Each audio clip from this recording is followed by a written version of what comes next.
Caros colegas advogados de todo o Brasil, aqui quem fala é Carlos André Pereira Nunes, eu sou advogado, sou professor da Escola Superior da Advocacia no estado de Goiás, da mesma sorte professor da Escola Superior da Magistratura no estado de Goiás e sócio fundador do Instituto Carlos André, Centro de Excelência em Língua Portuguesa e Redação Jurídica, que também fica no estado de Goiás.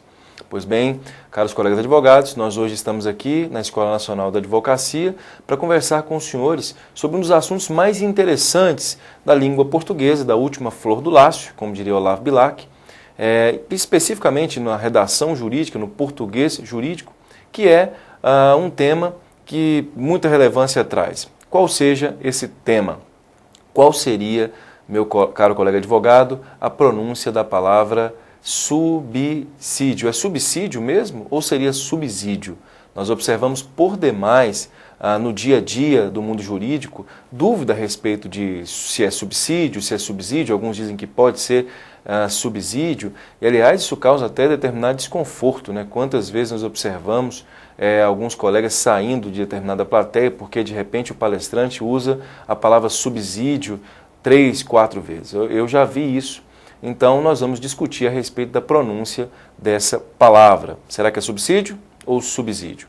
Antes, nós vamos, para que nós tenhamos técnica, priorizemos a técnica, falar a respeito das vogais e consoantes de ligação, para que nós possamos entender a pronúncia dessa palavra. Pois bem, vamos lá. Caro colega, você se lembra do que seria uma vogal de ligação, do que seria uma consoante de ligação?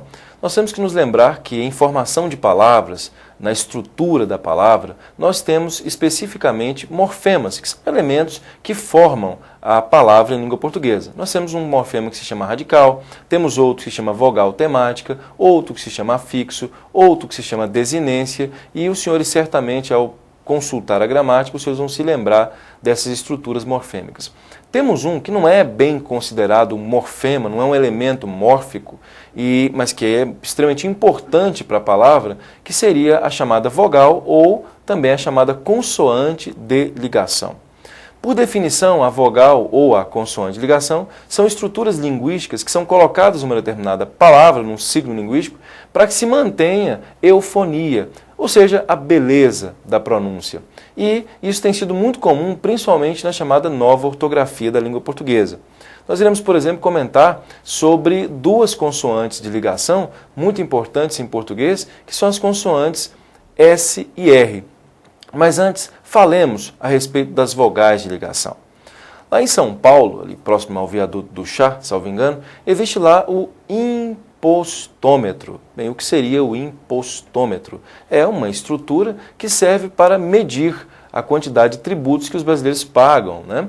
Então, nós temos lá a palavra imposto, veja, a palavra imposto mais metro, que está ligada à ideia de medir, formando por composição a palavra impostômetro. Mas veja que esse O já faz parte da palavra imposto, é o que se chama em português de vogal temática, impostômetro. Bem, mas veja que na palavra gasômetro, o O não fazia parte da palavra gás. Para que se mantenha eufonia, para que se mantenha um som que seja agradável, fica-se gás mais metro com a inclusão de um O que se chama vogal de ligação. Perceberam? A vogal de ligação existe na palavra gasômetro. Gás mais metro, esse O forma uma sílaba, por isso nós entendemos como eufonia. A vogal é geradora de sílaba, gasômetro. Então, em impostômetro, o O não é vogal de ligação. Mas em gasômetro, sim, o O é vogal de ligação. Em hidrômetro, você vai observar que também não é vogal de ligação. Inclusive lá em Goiás, né, o estado em que eu moro, nós estamos criando lá a palavra aí seria gâmetro ou sonegômetro. Aliás, me fizeram essa pergunta outro dia, o que eu indicaria?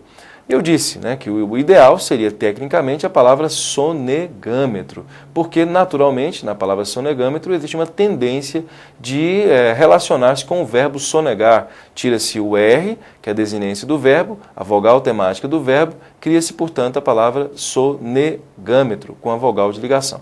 Mas certamente no dia a dia as pessoas prefeririam sonegômetro, por uma questão de contaminação linguística, relacionar com hidrômetro, impostômetro, gasômetro, né?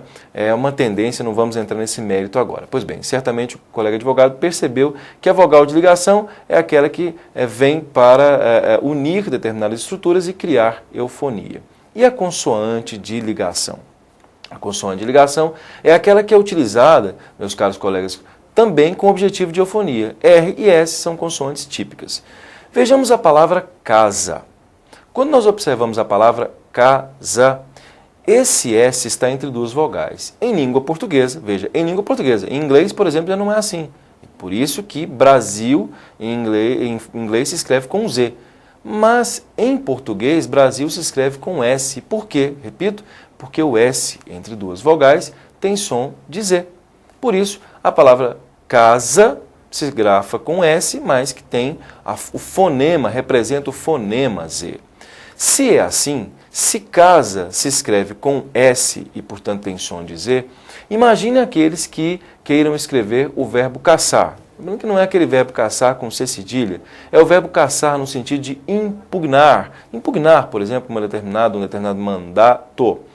Vem da palavra cassação, o verbo caçar, naturalmente, caçar, coloca-se um outro S, nós chamamos até de dígrafo. E é bom que o colega advogado perceba que esse primeiro S não nasceu, não tem um nascedouro com o segundo S. Esses dois S's que aí foram colocados, eles não vieram juntos, entre aspas. O primeiro S, na verdade, é uma consoante de ligação. E ele existe exatamente com o fito de provocar o som de S. É para materializar o som de S. Portanto, caçar se grafa com dois S e o primeiro S seria o que se chama de consoante de ligação. Não se esqueça, consoante de ligação.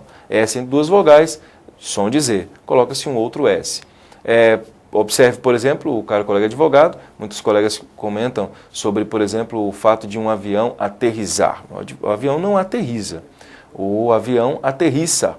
Basta observar o dicionário. Se ele aterrissasse, seria com um S só, né? Porque o S está entre duas vogais. Ele não aterrissa, ele aterrissa. Por quê? Porque nós temos o verbo aterrissar. E aterrissar, o dicionário grafa com dois S. O primeiro S é uma consoante de ligação.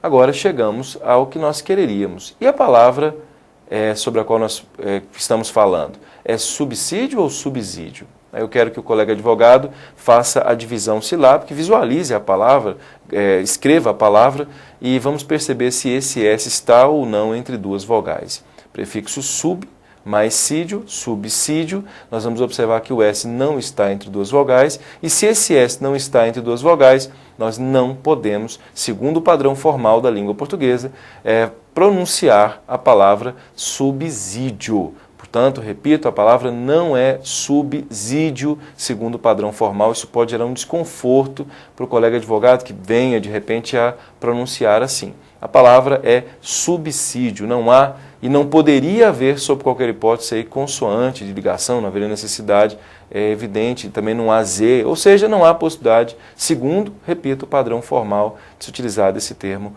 como subsídio. A palavra é subsídio e daí todas as palavras que vêm daí. Subsídio, subsidiar, né? Subsidiar. Houve um subsídio, aqui ele vai subsidiar e não subsidiar, como é muito comum. Espero que o caro colega advogado tenha gostado da explanação a respeito da palavra subsídio e nós teremos outros momentos em que nós falaremos a respeito de mais termos do nosso português jurídico.